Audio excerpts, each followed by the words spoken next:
Hi guys, I wanted to jump right into my next video about gastroparesis. Um, Let me start from the beginning here. When I was younger, since I was young, I've had stomach issues. I would eat too fast, I'd get sick. There were certain things that I would eat that would just make me sick. I found out that I have lactose intolerance, and citrus is not really my friend. But of course, being a teenager and a young adult, I was going to drink it anyway, even if it made me sick later. No big deal. Well, as I got older, my stomach issues continued and they started getting worse and really bad in the last 3 years. Just feeling full, feeling nauseous, feeling bloated, abdominal pain, throwing up a lot, more than I had been. And in December of 2019, I ended up in the emergency room to have my gallbladder out. Thought maybe that was part of the problem. I had been sick for a long time, like a couple months, and it was just getting worse.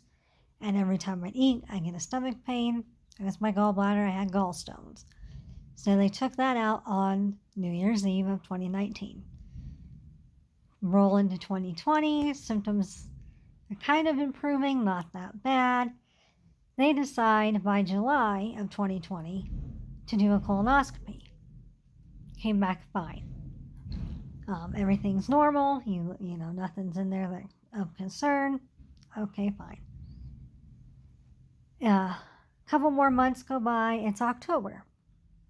And we're sitting at home one night, had dinner, threw it up, started having the worst stomach cramps of my life. Could not keep anything down. A sip of water, a cracker, nothing. Ended up back in the ER, and they said, well, we're going to admit you. We don't have a doctor here, but you have a bowel blockage, so we're going to admit you so that first thing in the morning we can start running all these tests.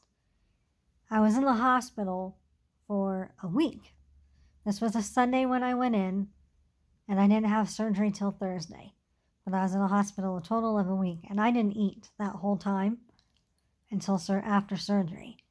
I finally had surgery on Thursday. I had to have this nasty NG tube down my throat, down my nose, and down my throat.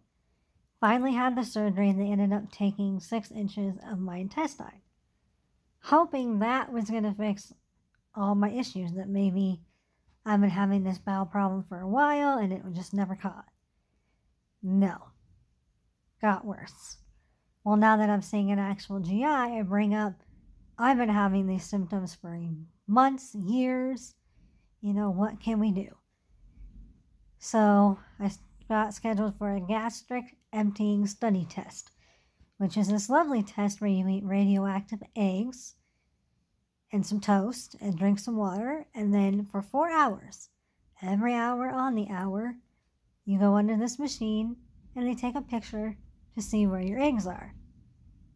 Literally got done with the 4th picture. She clicked it, goes, okay, you're good, have a good day. Get out to my car. Throw up. I still have most of the food in my stomach. It was crazy. So come to find out that yes, I have slow emptying. Go back to the GI, you know, there's still something else going on. We need to do another test. So then they did this one where I had to drink this nasty stuff and they had to watch it go down. And once again, the majority of it stayed in my stomach. So I got an official diagnosis in January of gastroparesis, which basically translates to gastro is stomach, paresis is paralysis. So basically that means your stomach's paralyzed. It doesn't contract to release the food like it's supposed to. So now I'm on a couple of different pills, a stomach pill and an anti-nausea pill. Well, that's all great and dandy. It helps most of the time. But I have lost about 41 pounds through this journey. When I went into the hospital for my surgery back in October, the month before. I had already started losing weight, but I hadn't noticed it. I had started at 160 pounds. By the time I got out of surgery, by the end of October, beginning of November, I was about 140 something. And now I am down to about, it fluctuates between 110 to 114, depending on the time of the day. So I've lost quite a bit of weight. I go back on July 21st to see the GI to talk to him about all this. But the reason for this video is because gastroparesis is not well known. I didn't know anything about it until I got diagnosed with it. And it is a deadly disease. It kills people because your stomach can't work. And so some people get so bad that they have feeding tubes, all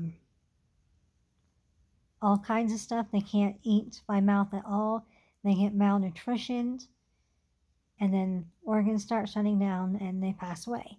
And other people have other diseases that contribute to this, like Ehlers-Danlos or Pott's disease or diabetes is a big cause of gastroparesis.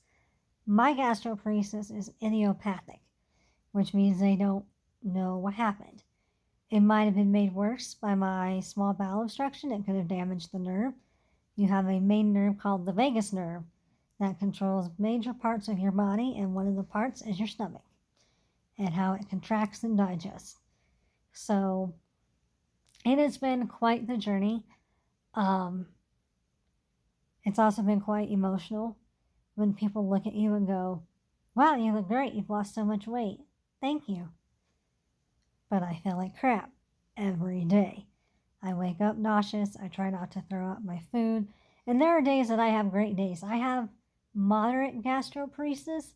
I don't have it very severe, but it's not really mild either. I do throw up. I do get nauseous. I do not eat sometimes, because sometimes you have to decide between, am I going to drink today or am I going to eat today? Fluids, food. Fluids, food. Because sometimes you're so full because nothing's going down that there's not enough room. So you have to make your choice. I wanted to share this because I didn't know much about gastroparesis, and I wanted there to be awareness that women, men, babies even, all ages can get gastroparesis. And it is not an easy disease to live with. You starve. You go in for IVs and you have to get blood tests all the time. I have to get blood tests about every 3 to 4 months just to check my potassium, my sodium. I ended up in the hospital urgent care because my sodium dropped and I got real dizzy and I had a lot of issues. I was also having an allergic reaction to a blood pressure pill they put me on, so I had to switch that because the pill they had me on was a diuretic and I'm already dehydrated because I don't drink that much to begin with. And that's what a lot of people don't understand either. Well, just eat more. Force yourself to drink more. I can't. I will get sick. It doesn't work that way. Well, if you're dehydrated, just drink. I drink as much as I possibly physically can before I feel like I'm going to be sick. And like I said, there are variations to this disease, varying reasons for this disease. Nobody's the same at all. It's still being researched. There's still clinical trials for medication, for all kinds of things. So I wanted to post this and get this out there because a lot of us need to share our stories and know that there are other people out there with this disease, and we're here for each other, and we understand that there are days that you just feel like utter crap. And you look fine on the outside. You look great. You're losing weight. And there are people that don't lose weight. There are people that gain. It's all different for everybody, and that's what people need to realize. That because it looks this way on one person doesn't mean it's going to look this way on another. And having a disease that people can't see or feel can sometimes be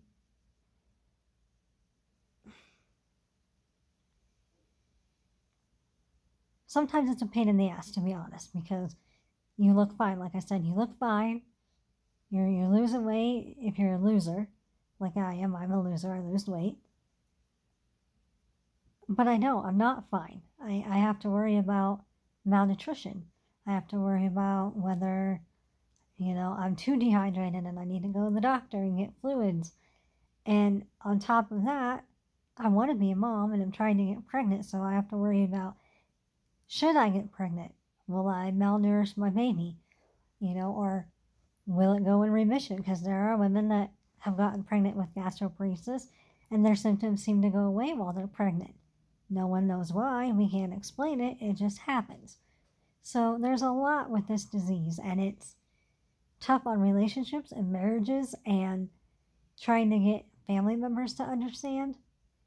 Don't look at me and be like, hey, I'm really worried about you. Well, I'm worried about me too, but, I'm not into that range where it's severe and I need feeding tubes and all that stuff. I'm okay. And I'm trying really hard to maintain my weight. That's why I'm going back to the doctor and doing everything that I can. But gastroparesis needs to be more known. I didn't know anything about it. And the sad thing is that a lot of doctors, regular doctors, if they're not gastroenterologists, don't know much about it either. I've been to different doctors, Health Reach, stuff like that. And you say, I have gastroparesis, and they look at you like, oh, okay. Like they don't understand. And then they tell you to do things like take fiber. That'll help you do. No, I'm not supposed to take fiber. People with gastroparesis can't take fiber because their body doesn't digest it like everybody else's. So it's really difficult when you see different people or you have to go to the hospital and you have to explain to people, I have this disease, my stomach doesn't digest things, which means things don't absorb the way they're supposed to, including vitamins and medication and all kinds of things.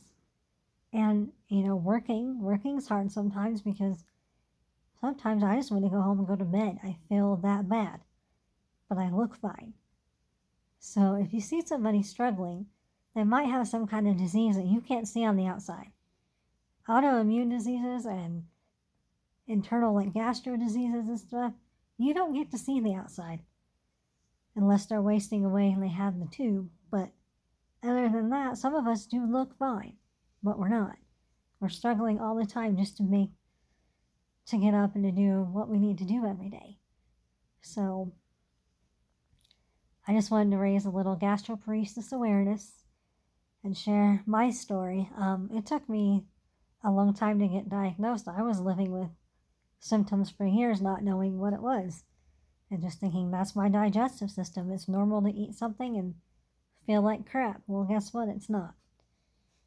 If you have any of these symptoms, get checked out and advocate. A lot of times you have to advocate to get all these tests. Had I not had my small bowel obstruction surgery with a doctor that specializes in gastro, I probably never would have gotten this far. Don't be afraid to speak up and say, hey, I don't feel good.